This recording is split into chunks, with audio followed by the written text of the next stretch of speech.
Vamos a ver si seguimos. Ti, tiri, tiri. Bien, lo habíamos dejado ya con el comienzo del barroco, en ese sentido que decíamos, pues más de cultural, artístico. Habíamos dejado ya atrás la revolución científica y nos centramos justamente en esto de aquí, ¿no? Estábamos hablando de esa respuesta cultural a la crisis del siglo XVII, esa crisis que llevó al individuo europeo pues a sumergirse en la zozobra, en la angustia, en la incertidumbre, en no saber qué iba a ocurrir el día siguiente, y eso se traduce, como decimos, en una visión del mundo, una visión de las cosas que está jugando continuamente con lo que es real y lo que no lo es, con lo imaginario, lo fantástico y la realidad que nos rodea, ¿no? Y aquí tenemos dos figuras literarias que recogen perfectamente este ambiente, esta forma de entender las cosas, este sentido de irrealidad, que es Shakespeare y Cervantes. Shakespeare es la caña, ¿no? Cervantes es maravilloso, pero Shakespeare es que es brutal. Si no leéis, ved alguna peli con alguna adaptación de sus obras porque son auténticamente salvajes. Vamos a empezar con Cervantes, que es el que conocemos mejor, ¿no? Y ¿por qué podemos considerar que Cervantes de alguna manera recoge ya esta idea barroca, ¿no?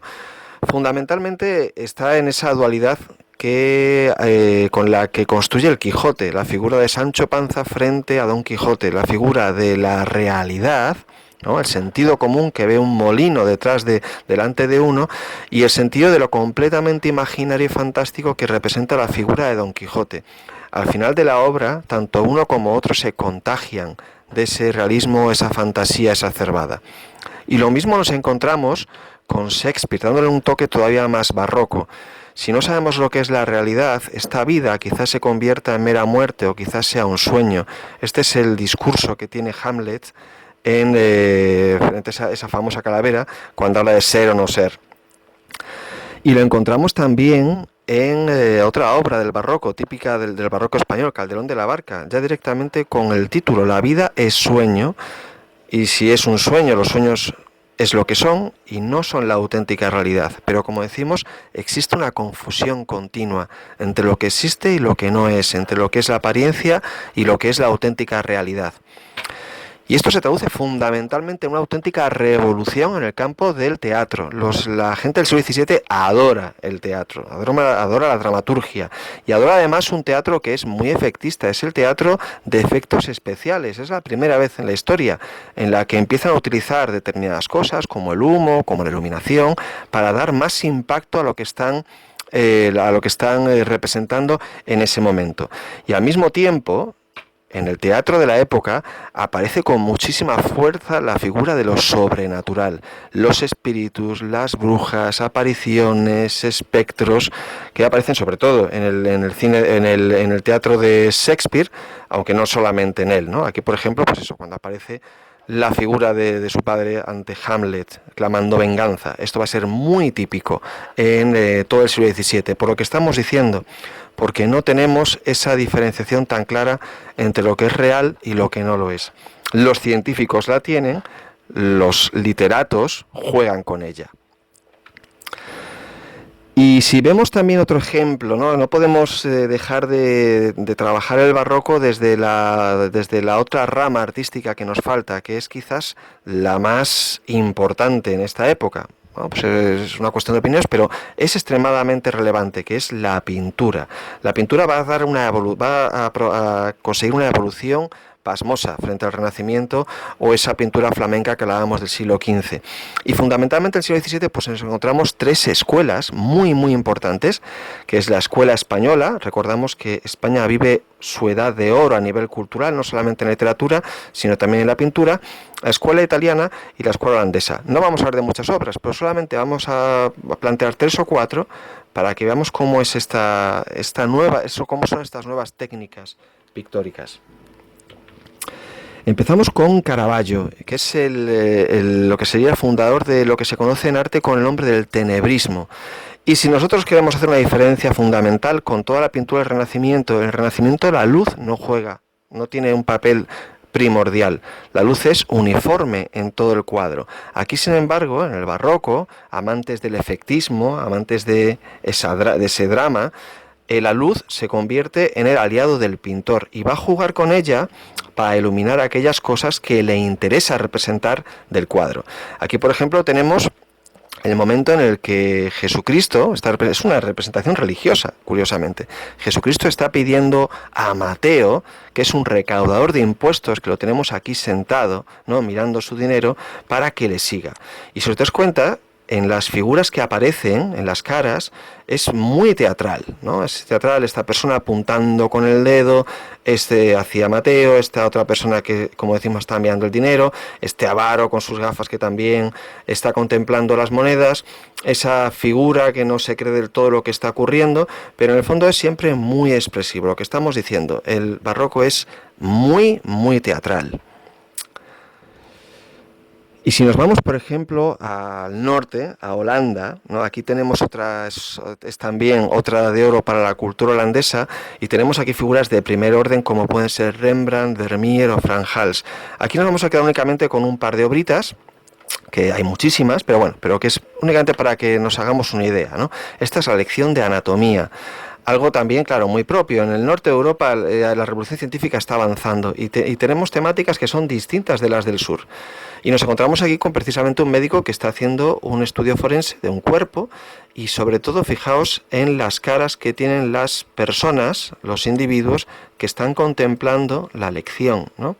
De sorpresa, de incredulidad, de decir, bueno, ¿qué es lo que está pasando aquí? De esa persona que es el maestro sobrada, ¿no?, ante el asunto. Es decir, jugamos mucho con la psicología de cada individuo. En este sentido, Rembrandt es un genio. Y no podemos pasar de la pintura holandesa, pues, con otra obra de arte que es maravillosa, que es La joven de la perla, de Vermeer, otro autor holandés también del siglo XVII, y que se ha equiparado, de hecho este cuadro lo llama muchas veces como la Gioconda del Norte, ¿no?, por ese ideal de belleza. Pero si os dais cuenta hay muchas diferencias con el Renacimiento. Aparte de que tenemos esa armonía en ese rostro, una belleza muy idealizada, tenemos ese elemento tenebrista, ¿no? El fondo es completamente oscuro, que lo que hace es remarcar los rasgos de la cara, ese toque tan blanco, tan pálido en todo el rostro, y ese punto de fuga que nos encontramos en la perla, ¿no? Esta cosa que tanto les encantaba a los artistas flamígeros o flamencos, con el juego de espejos y juego de luces desde Van Eyck, ¿no? Lo tenemos en la propia perla, que es la que da nombre al cuadro. Y pasaríamos a España. En España, bueno, es imposible hablar de todos los autores que tenemos, porque es una auténtica constelación. Hablamos de Rivera, hablamos de Zurbarán, hablamos de Murillo, pero nos vamos a quedar con quizás el que sería uno de sus mayores representantes, que es Velázquez.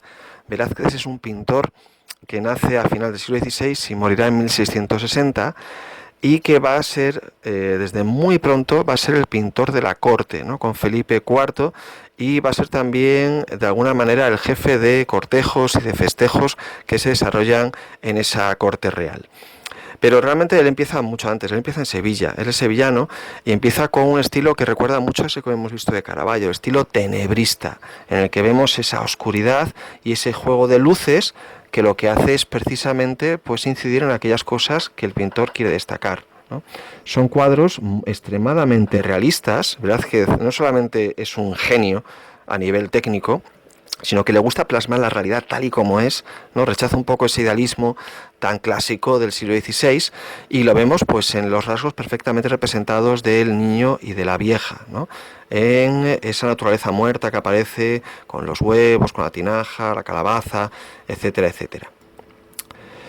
Pero después, este señor Velázquez, cuando va a Palacio, cuando lo llama Felipe IV, pues va a utilizar o va a tener otras muchas temáticas, ¿no? Por ejemplo, la temática mitológica va a ser importante.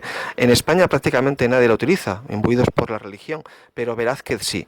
¿Pero qué es lo que hace Velázquez? Velázquez va a bajar a los dioses de su pedestal, y los va a meter en mitad de las cosas más cotidianas. Por ejemplo, aquí vemos un dios Vulcano, que está con ese halo y con esa corona de laureles, que está visitando una fragua simple de herreros que no son nada del otro mundo, que son personas de lo más corrientes. Es decir, lo divino se mezcla con lo más cotidiano. o lo encontramos con las hilanderas. De este cuadro no voy a dar muchos detalles porque vais a trabajar con él, pero aquí hay un detalle que ya Velázquez es quizás de las cosas que por las que más se le reconoce, ¿no? Es lo que se conoce con el nombre de la perspectiva aérea, la profundidad que tiene el cuadro.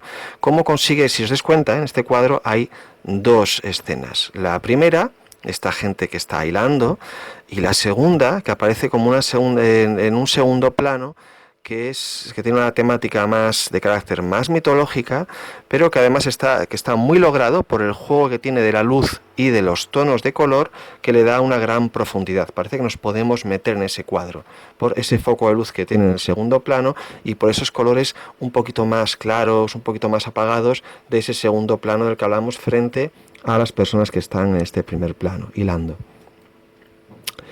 Y lógicamente pues tenemos que hablar también de otro cuadro impresionante como es la Venus del Espejo, ¿no? Este cuadro está ahora mismo en el National Gallery, es también un cuadro que supuestamente es mitológico, pero que juega mucho con el tema del barroco. ¿Por qué? Estamos hablando, decíamos que el barroco es apariencia, es reflejo, y aquí lo tenemos justamente en la figura del espejo, ¿no? El espejo como reflejo de una realidad, va a estar permanentemente en la cultura del barroco. Y aparte, tenemos aquí, este es un cuadro en el que hay una maestría a nivel pictórico, cuando ya de Velázquez, pues de alguna manera prescinde por completo del dibujo y prácticamente contornea todas las siluetas, todas las formas del cuadro a base de pinceladas muy muy finas. Esto va a entusiasmar a los pintores del siglo XIX, a los pintores impresionistas, ¿no? Y lo van a considerar como su gran maestro. Este cuadro, por otro lado, tuvo también un montón de problemas porque incluso fue atacado en algún momento y fue acuchillado, aunque después se consiguió una buena restauración. Lo podéis ver en el National Gallery en Londres. Y nos vamos a meter con este otro maravilloso cuadro, que es el que del que vamos a hablar un poquito más tranquilamente. Básicamente porque este cuadro, que podríamos considerar pues es una de las obras maestras de Velázquez, esconde por detrás mucho más de lo que aparenta. Y esconde ese detalle que decíamos del barroco, en el sentido de apariencia, de engaño, de juego con el espectador, que eso juega a confundirnos, a plantearnos qué es lo que hay más allá de este cuadro. Pero esto vamos a dejar para el último vídeo, en el que solamente vamos a hablar de esta composición.